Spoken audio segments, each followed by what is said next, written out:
It's a policy of the board to provide for an opportunity for individuals or groups to appear before the board for the purpose of presenting a request or concern for board's consideration. Anyone desiring to do so needs to state their name and address for the minutes. And we're now in that time for public comment. Is there anyone present who wishes to speak to the board? Byron.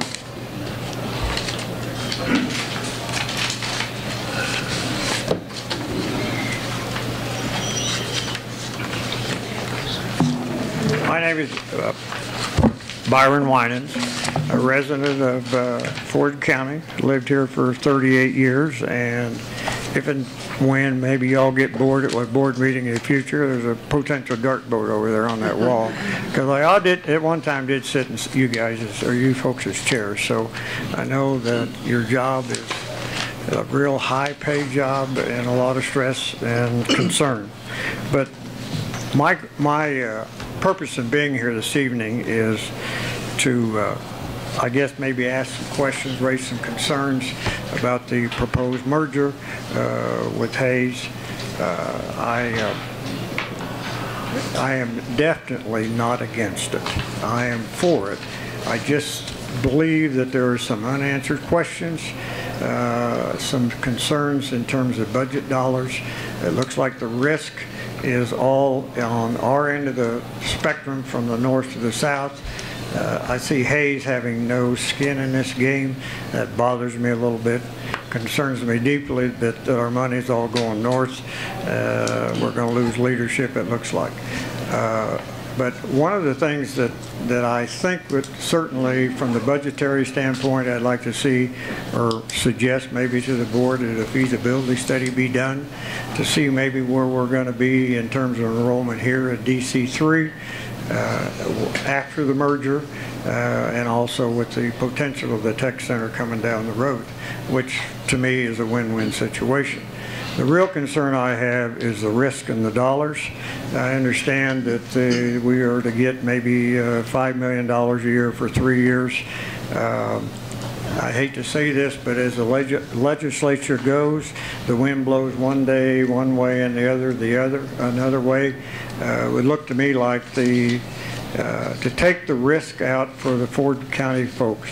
It looks to me like that if we could have those dollars put in escrow from the legislature and to where we know that those dollars are there.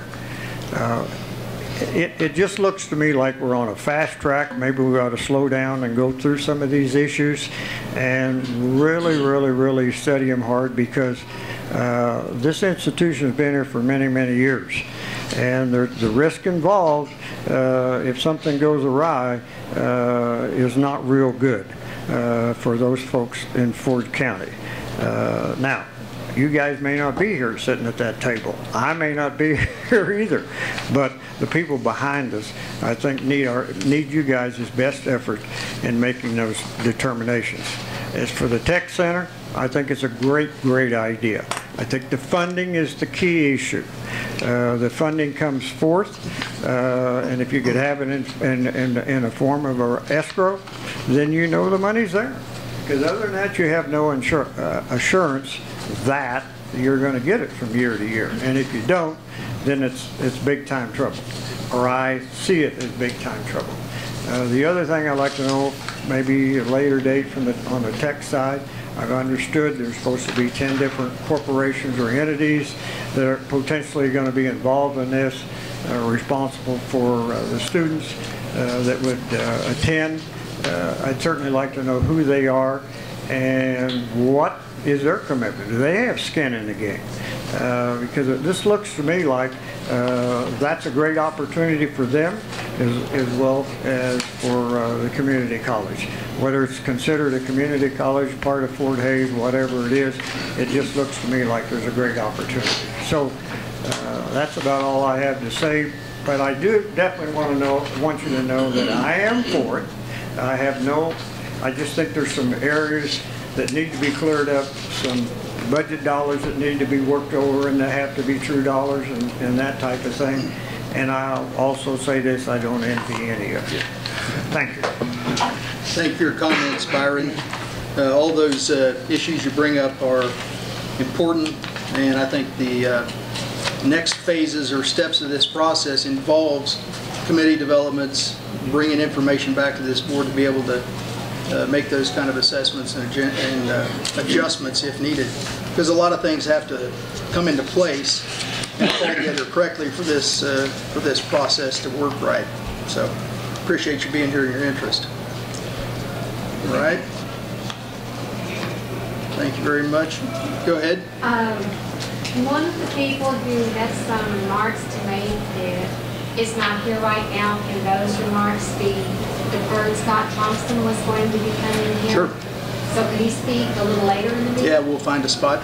Okay. Okay. I think he's coming right now. I didn't understand what she said. There he is. Okay. There he is. Scott? You're up.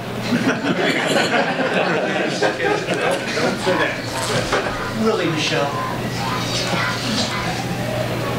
Sorry. That's a grand entry, Scott. Thanks.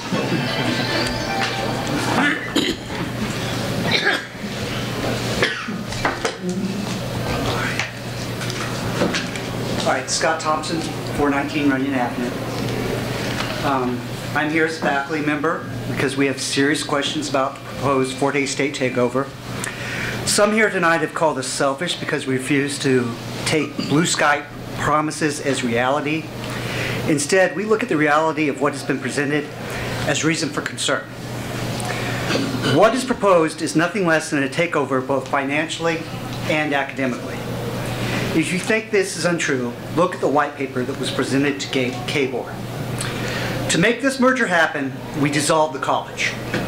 There is no more Dodge City Community College. We give up local control, but must pay local taxes. In essence, Fort County taxpayers are stuck with unlimited tax liability, with Fort Hays saying how that money is to be spent. If you don't believe me, read the white paper. If the merger fails, we are left with empty buildings, no accreditation from HLC, and a loss of our current community college course numbers, which would all have to be submitted and approved again by KBOR. In essence, a 5 to 10 year path without financial aid for our students or transferable courses to have any hope of getting our college back. If you look at real numbers, not just blue sky hopes, this move will raise our mill levy. Just working with current figures means that Dodge City must raise another $1 million in taxes. Some will argue that this state will give us $5 million, even though state general fund revenue is already down over $700 million, and at that current pace, the reserves in the state will be depleted before the end of the year. The legislature and the governor have made local entities more and more responsible for cost, even when the Kansas Constitution forbids it. Why do we want Fort County tax dollars going to Ellis County? Why do we want to bet the college on a roll of loaded dice? Others will reply that the money will be for Fort Hays at Dodge City. Please note that the first entity mentioned is Fort Hays, not Dodge City. If you read the white paper that was presented to KBOR, you will see that Fort Hays has no skin in the game. Dodge City gives up control to Fort Hays, but must still pay. Dr. Ed Hammond said that he would not make Fort Hays liable for anything. The total responsibility for this would lie with Dodge City. Fort Hays will have total control. Others will say we can pull out at any time. If at some point after the merger we pull out, the college will no longer exist again. If you want to know what being unaccredited means, ask those who work in admissions. We'd be asking students to pay for college hours that won't transfer to anywhere and would not meet the criteria for a degree. This also means no financial aid for our students and a pathway to accreditation that requires a specific graduation rate. Without financial aid, our ability to get that graduation rate would be compromised. In the end, we could become an outrage for Garden City Community College, or maybe an extension of a high school. There are those who say I'm ignoring all the blue sky benefits. I've read the list. However, the numbers seem to change with the audience and never have any supporting data. Dr. Hammond is appealing to the dreams and nostalgia of Dodge City for a 4-year institute like St. Mary's of the Plains. These dreams, however, do not match the reality of what is in the white paper and what Dr. Hammond has said. Dr. Hammond has said that Fort Hays State research shows that we could expect no more than 60 to 200 students for a 4-year program at Dodge City. Not 500, as they keep pointing out after the fact. He has said in his research 60 to 200, which is why they never wanted to build it. So these upper level classes would only therefore be guaranteed as online courses with no actual real classroom courses. Boots on the ground courses were deemed an essential goal, if you remember, of the work group after the first board vote. These courses and the degrees online are already available to our students from Fort Hays State University anyhow. They're online. While this agreement offers no further opportunities that already exist from Hays, it would negate our agreements with other 4-year schools, decreasing opportunities for our students.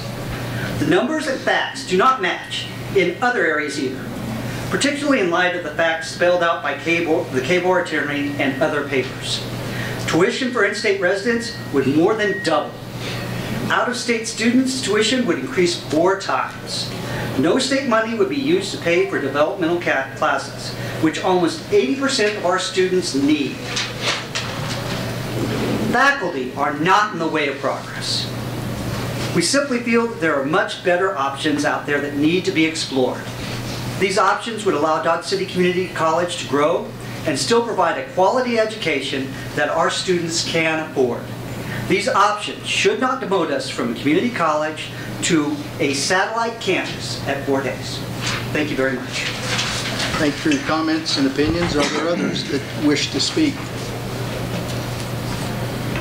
If not, we'll move on to approval of minutes. Regular board meeting, June 24th.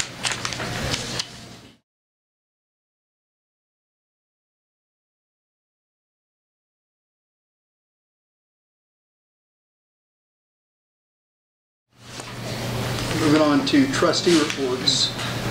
Start with Jason. Do you have anything? Nothing report. Morris.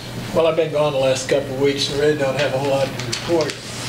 I would say, though, that I am looking forward to the meeting on the Finance Committee next Thursday. I think that's where we're going to start getting the answers to some of these questions that have been floating around. I would just comment about that. We're going to have, this committee meeting will meet Thursday, and it is chaired by Blake Flanders, who is the Vice President of the Board of Regents. Dr. Murda Martin, the new president at Fort Hays State, will be here. Ed Hammond will be here. Rick Shirley, our auditor. Mike Bennett, the business manager at Fort Hays State. Veda Herman, Morris Reeves, and Thad. And of course I'll be there. I'm really looking forward to this. It's going to get us an opportunity to start addressing some of these issues. Veda did a report for you that really pointed out some things that need to be addressed, and we're going to go to work on it. And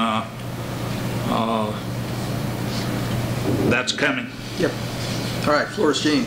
Yes, Mr. Chairman, I do want to make some remarks about some of these very things, and I do it respectfully. And you and I have visited about some of these, so you won't be surprised about everything, some of the things I'm going to say.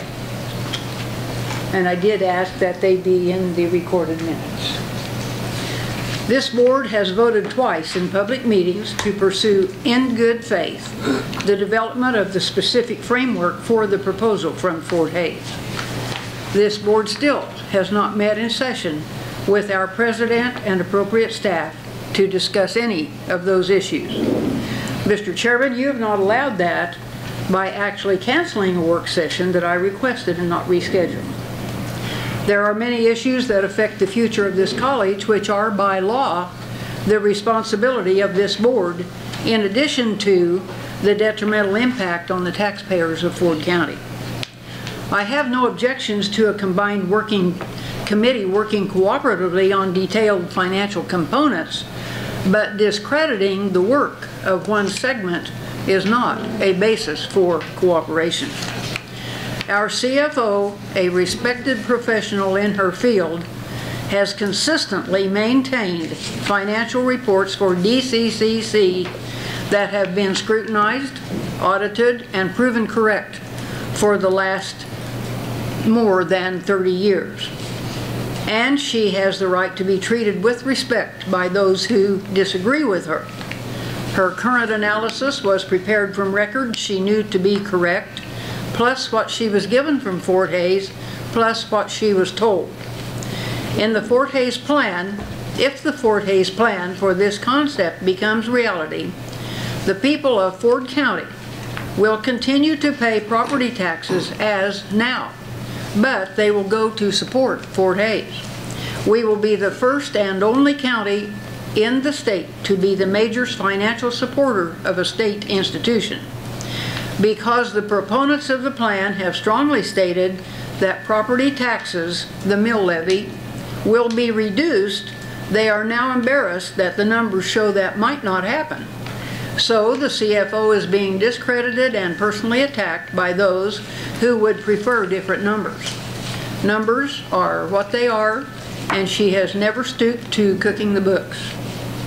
Regent Bangeter, who is not a member of this board, insinuated discredit in emails copied to the Board of Regents, the City Commission, and several others, which then were followed by a condescending message from Mr. Hammond, beginning with, "Veda, oh my, where have you been?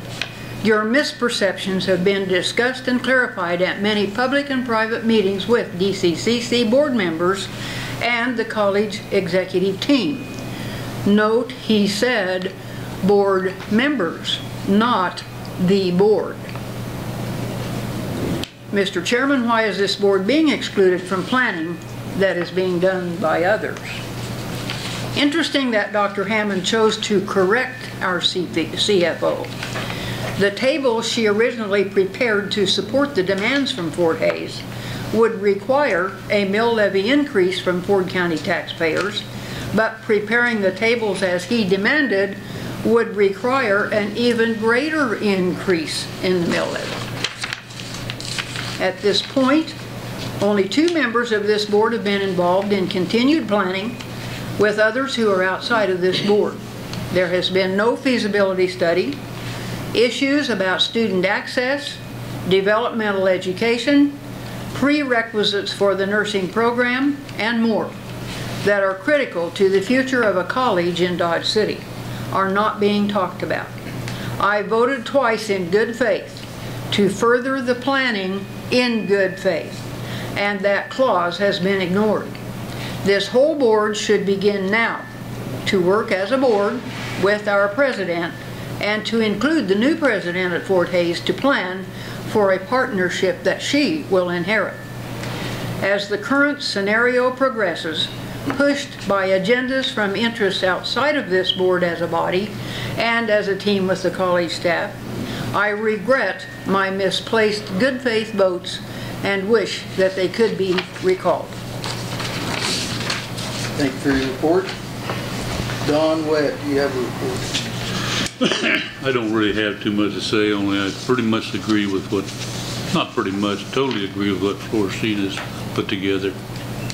And we got a long road to go yet. I didn't know that apparently everybody thought we voted to go this way, and we didn't. I didn't. I voted to continue the research. Mm-hmm. And I want that to be known. Sure. Appreciate that report.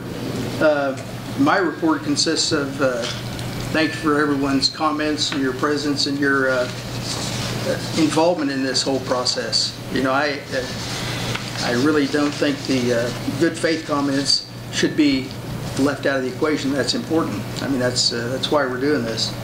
I think when you finally get to a time where there is a joint meeting that is going to occur to look at some of these numbers, that's essential for this board to go forward.